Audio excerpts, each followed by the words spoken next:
Dobroveče i dobrodošli u BDC Vijesti. Gradonačelnik sa saradnicima obišao voćnjake u Potočarima i Šatorovićima. Direkcija za financije apeluje na pridržavanje zakona o fiskalizaciji.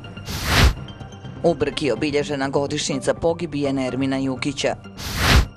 Finansijska policija ušla u Aluminij. Eksplozija u Kabulu, desetine povrijeđenih.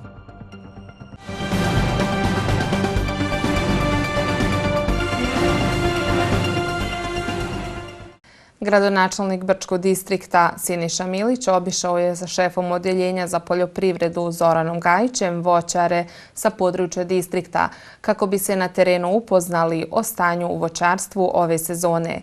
Tom prilikom sa voćarima su razgovarali i o načinu unapređenja ove poljoprivredne proizvodnje. Na 2 hektara površine zasadi dunje zauzimaju skoro polovinu voćnjaka uzgajivača Vlada Stokića iz Potočara. Od voća pravi rakiju, ostatak prodaje. Napominje da samo savremeno voćarstvo može dati ekonomsku dobit, te da bi se način dodjele podsticaja brčanskim voćarima trebao drugačije oblikovati.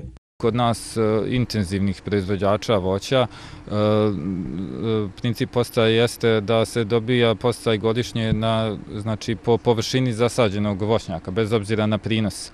I sad mi koji imamo intenzivne zasade, koji proizvodimo veće i veće količine voća, dobijemo isti podsticaj kao i oni koji i ne održavaju voćnjake i nemaju toliki prinos, tako da bi nama i više odgovaralo da se podstiče proizvedena količina voća, a ne površina na kojoj se voće gaji. Amir Avdić, najveći otkupljivač izvoznik svježeg voća sa područja distrikta i šire, kaže da se kvalitet voća na ovim prostorima mora poboljšati ukoliko želimo biti konkurentni na inostranom tržištu, prije svega tržištu Evropske unije gdje izvozi šljivu. U Rusiju izvozi jagode i borovnicu koju i sam uzgaja. Kaže da je borovnica najzahtjevnija, ali i najrentabilnija. Treba malo taj poljoprivredu i poljoprivrednike nekako podržati da bolje rade i pojačati oni koji rade, da se njima bolje okrene, ako ne radi, neka ne radi tu. Jeli moramo imati kvalitete i količine. Jeli mi izvozimo šljive od Šatorovića i okoline koje se nabraju od 1.500 do 2.000 tona. Da se voćarstvo distriktu može i treba unaprijediti, smatraju nadležni. Šef Odjeljenja za poljoprivredu, šumarstvo i vodoprivredu Zoran Gajić podsjetio je da se na području distrikta pod voćem nalazi 1200 hektara površine. Podsticaji po 1 hektru kreću se od 600 do 800 maraka za podizanje novih voćnjaka, od 1200 maraka za jabučasto voće do 2500 maraka za koštičavo voće. Nadam se uz ovo preduzeće i još jedno koje imamo u distriktu koje vrši izvoz u Evropsku uniju i evropsko tržište da je značajan napredak i da će se nastaviti kako bi se svi proizvodi koji se proizvode mogli plasirati na tržište. Gradonačelnik Siniša Milić istakao je da će vlada prijedloge voćara za unapređenje ove poljoprivredne grane narednih dana razmotriti i za narednu godinu pripremiti bolji i stimulativni pravilnik za podsticaje u poljoprivredi. Ima argumenata i za takvo rješenje da se u stvari postiče samo proizvodnja, odnosno rezultati proizvodnje. S druge strane, moramo priznati da je podsticaj u proteklom periodu imao i određenu socijalnu dimenziju. Tako da, evo, sagledat ćemo i tu okolnost i vidjeti možda da li je pravi trenutak da taj sistem podsticaja zaista postane nešto što će se isplaćivati isključivo na osnovu ekonomskih kriterijuma. Milić je podsjetio da je vlada distrikta uvela i program samozapošljavanja u poljoprivredi kako bi animirala mlade nezaposlene ljude da se bave ovom djelatnosti. Pokrenuta je i procedura za izmjenu pravilnika o raspolaganju javnom imovinom, prije svega o zakupu poljoprivrednog zemljišta s ciljem suzbijanja zloupotreba, rekao je gradonačelnik Milić. U prostorijama Direkcije za financije Brčkog distrikta Bosne i Hercegovine danas je održana konferencija za novinare, na koju je direktor ove institucije Mato Lučić uputio još jedan apel svim poreznim obveznicima da se do kraja augusta ove godine prijave u sistem fiskalizacije kako ne bi snosili posljedice koje su definisane Zakonom o fiskalizaciji Brčkog distrikta Bosne i Hercegovine. Direktor Direkcije za financije Brčkog distrikta Mato Lučić je rekao da je zadovoljan odzivom poreskih obaveznika, ali pored toga da su i ostali zakonom dužni prijaviti se u sistem fiskalizacije.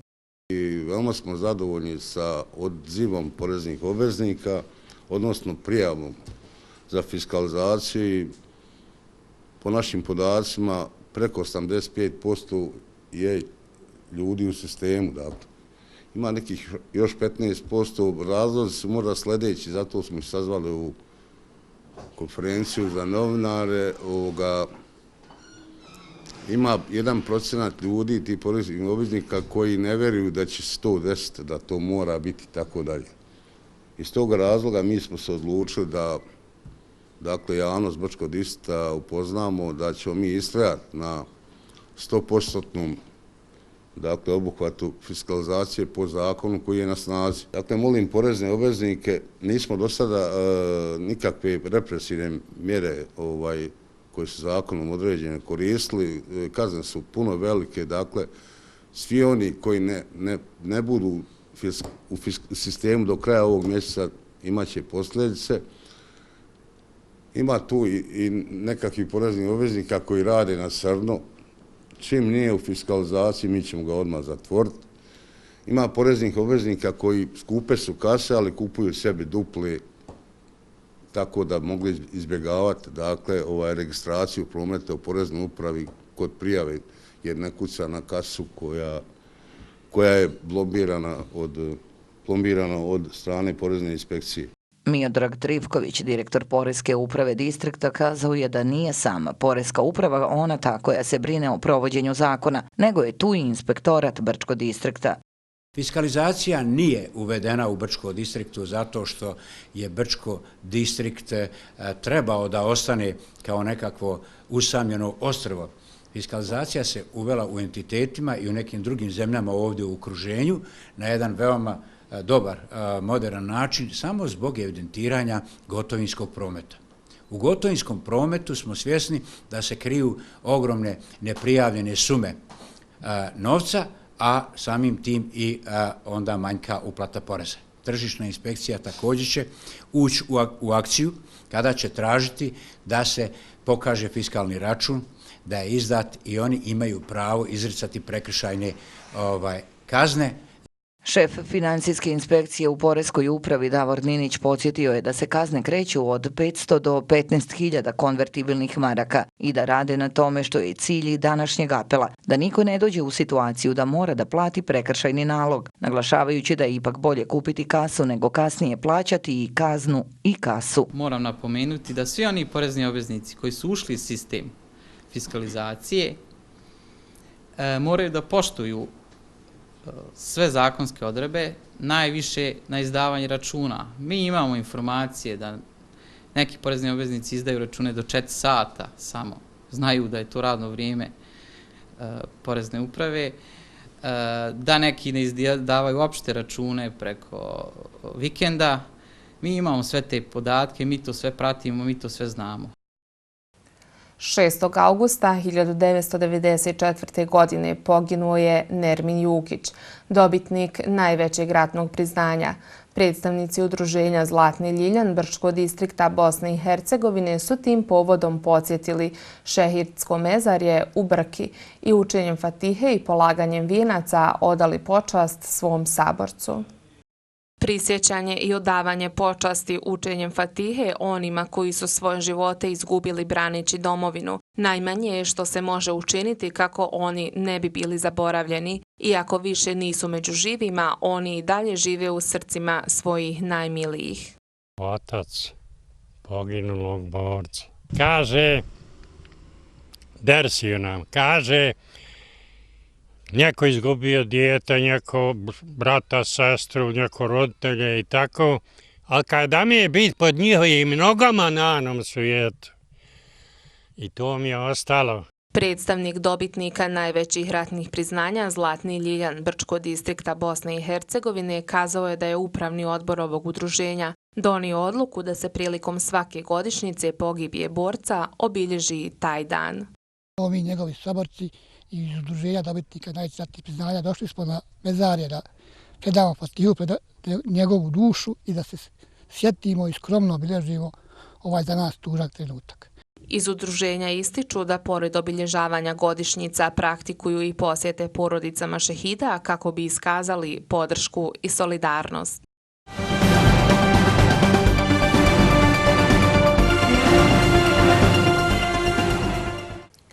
Prema nalogu Vlade Federacije Bosne i Hercegovine i tužilaštva Hercegovačko-Neretvanskog kantona u Mostarski aluminij je ušla finansijska policija, koja ima zaduženja da istraži navodna krivična djela na koja su prethodno upozoravali članovi aluminija. Inače, sutra ističe rok kada bi uprava aluminija trebalo da Vladi Federacije Bosne i Hercegovine preda novi plan o zbrinjavanju radnika i revitalizaciji proizvodnje. Uprava je dužna da dostavi potpis radnika na čiji se angažman može računati u slučaju najavljenog pokretanja proizvodnje. Za početak je najavljeno pokretanje ljevaonice, što bi se u slučaju pronalaženja sredstava dogodilo od 1. septembra. Radnici aluminija ponuđeno je da nastavi raditi za upola niže plate, zbog čega su pokrenuli internu anketu da bi iznijeli konačni stav o tom prijedlogu. Uz zainteresovane investitore iz Saudijske Arabije interes pokazuje i konzorcij iz Kine, u čije ime pregovara tim iz Izraela. A u nastavku pogledajte još vijesti iz Bosne i Hercegovine.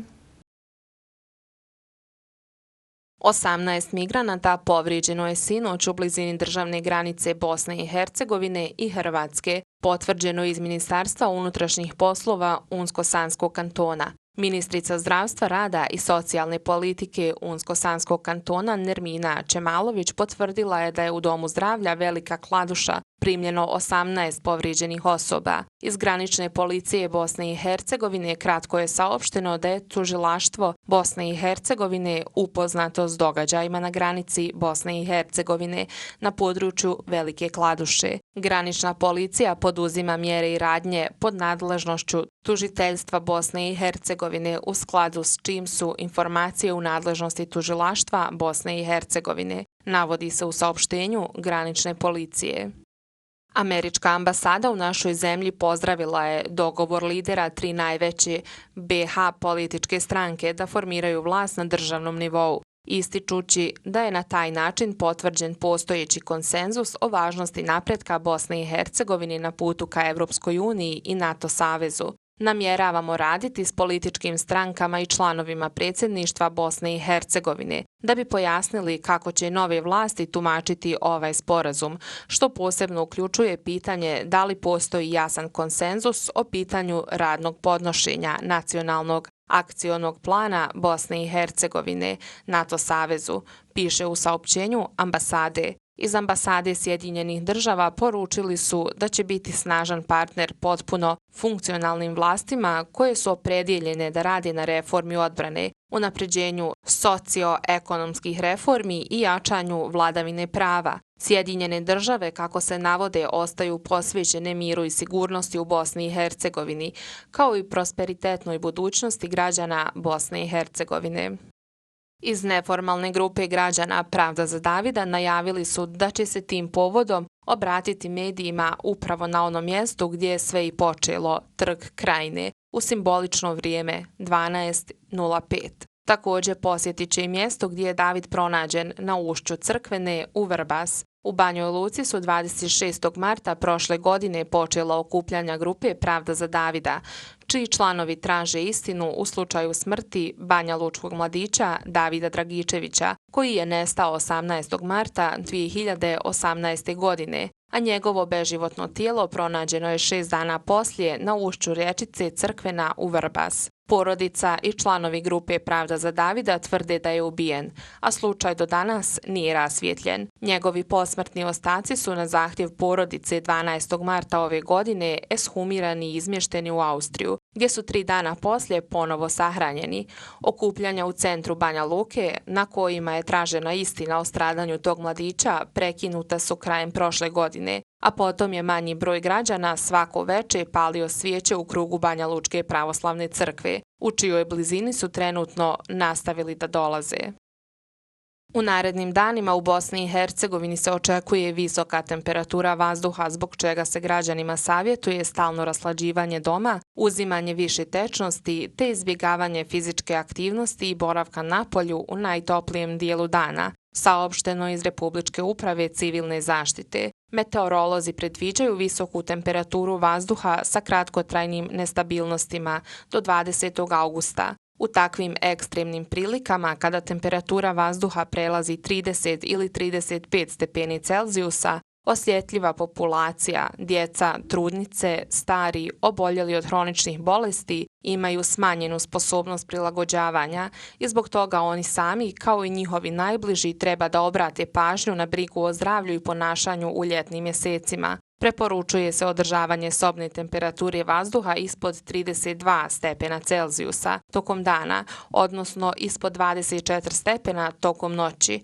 što je naročito važno za djecu uzrasta do 2 godine, stariji od 60 godina i hronične bolesnike. Ne preporučuje se boravak na polju u najtoplijem dijelu dana od 10 do 17 časova.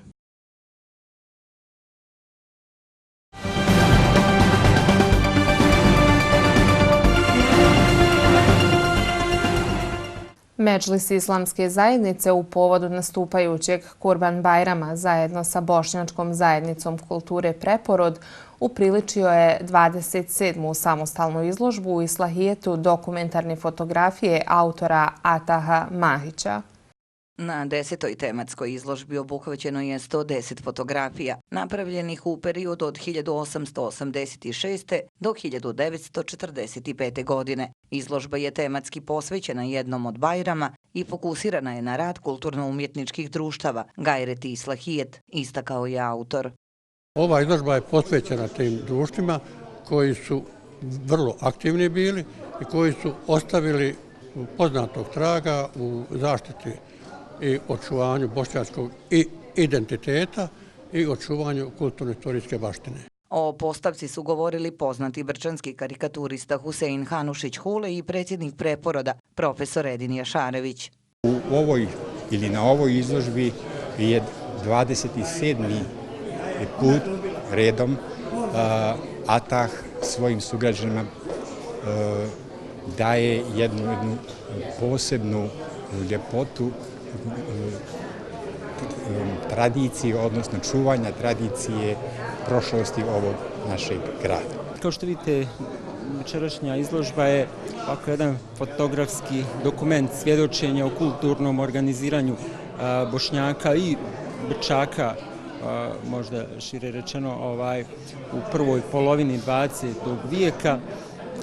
Vidite na fotografijama da su u stvari prikazani momenti, trenuci iz rada Gajreta i Islahijeta.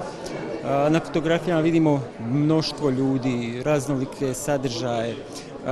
Ponekad čini mi se malo nas iznenadi da su prije nekih skoro 100 godina Brčaci se tako uspješno organizirali i svakako to nam može biti podstrek da se ugledamo na njih. U ime organizatora Medžlisa Islamske zajednice Brčko iskorištena je prilika da se ukaže na značaj izloženih fotografija i da se i upute čestitke u povodu predstojećeg Kurban Bajrama.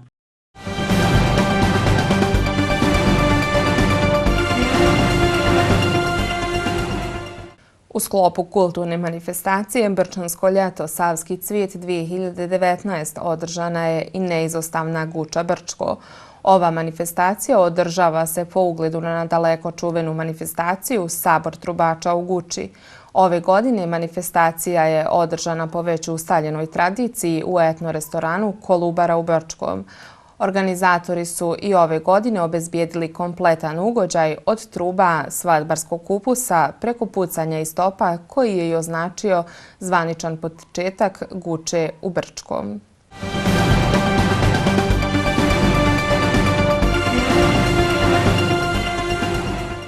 Najmanje 95 osoba je povrijeđeno nakon što je eksplodirao automobil bomba nedaleko od policijske stanice u Kabulu. Nema zvaničnih informacija o žrtvama. Talibani su preuzeli odgovornost za napad, a tvrde da je ubijen veliki broj vojnika i policajaca, navodi Reuters. Ministarstvo zdravlja saopćilo je da su povrijeđeni prebačeni u bolnice, a da je među njima najviše žena i djece. Eksplozija se dogodila nakon što se automobil zaustavio na kontrolnom punktu ispred policijske stanice, rekao je glasnogovornik Ministarstva unutrašnjih poslova Nasser Trahimi. Snage sigurnosti sprovode racije u pojedinim dijelovima Kabula i pritom uništavaju skloništa ekstremista, saopćila je služba sigurnosti. A u nastavku pogledajte još svjetskih aktuelnosti.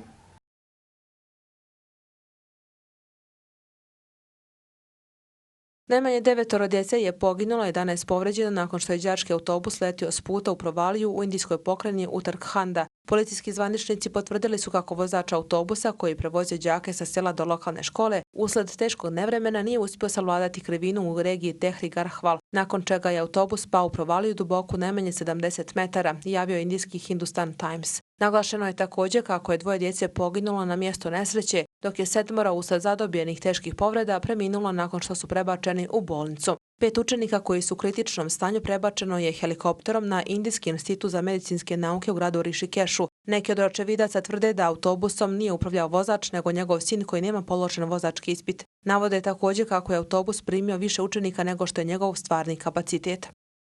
Parlamentarni izbori u Poljskoj biće održani 13. oktobra, saopšteno je danas iz kancelarije predsjednika Andrzeja Dude. Prema većini anketa, vladajuća stranka Zakon i pravda pobjedit će zahvaljujući izdašnim socijalnim programima i snažnom ekonomskom rastu. Ova stranka se od dolaska na vlast u Poljskoj 2015. godine našla u konfliktu sa Europskom unijom povodom reformi pravosuđa, migracija i politike prema prirodnoj sredini. Prema istraživanju agencije Ibris od prošle sedmice, vladajuća stranka bi dobila 41,7% glasova, a glavna opoziciona snaga Građanska koalicija 10,2%. Očekuje se da će glavne teme u predizbornoj kampanji biti LGTB prava, socijalne beneficije, zagađenje vazduha i energetika. Cijene nafte ponovo su prekoračile razinu od $60 na međunarodnim tržištima, budući da su trgovci nakon snažnog pada cijena pod uticajem trgovinskih napetosti iskoristili priliku za povoljnu kupnju. Na londonskom je tržištu cijena barela porasla 54 centa, u odnosu na prethodno zatvaranje iznosila je $60,35.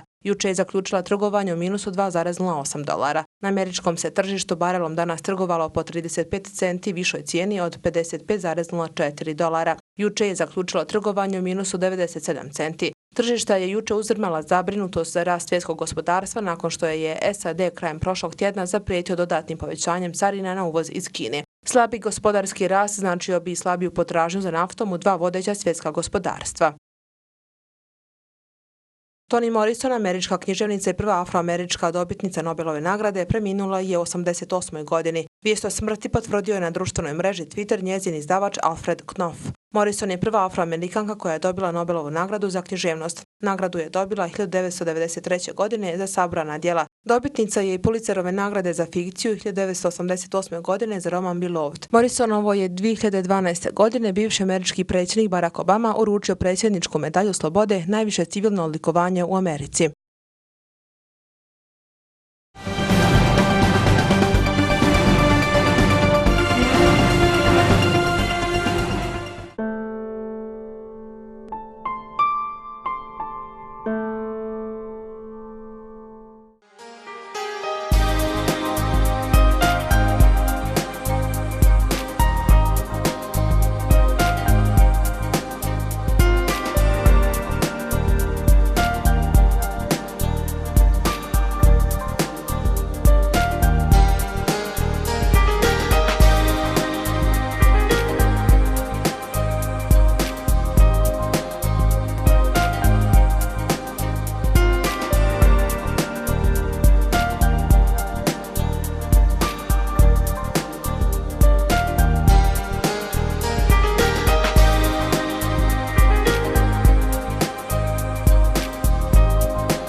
Bilo je to sve za ove BDC vijesti. Ostanite uz program naše televizije.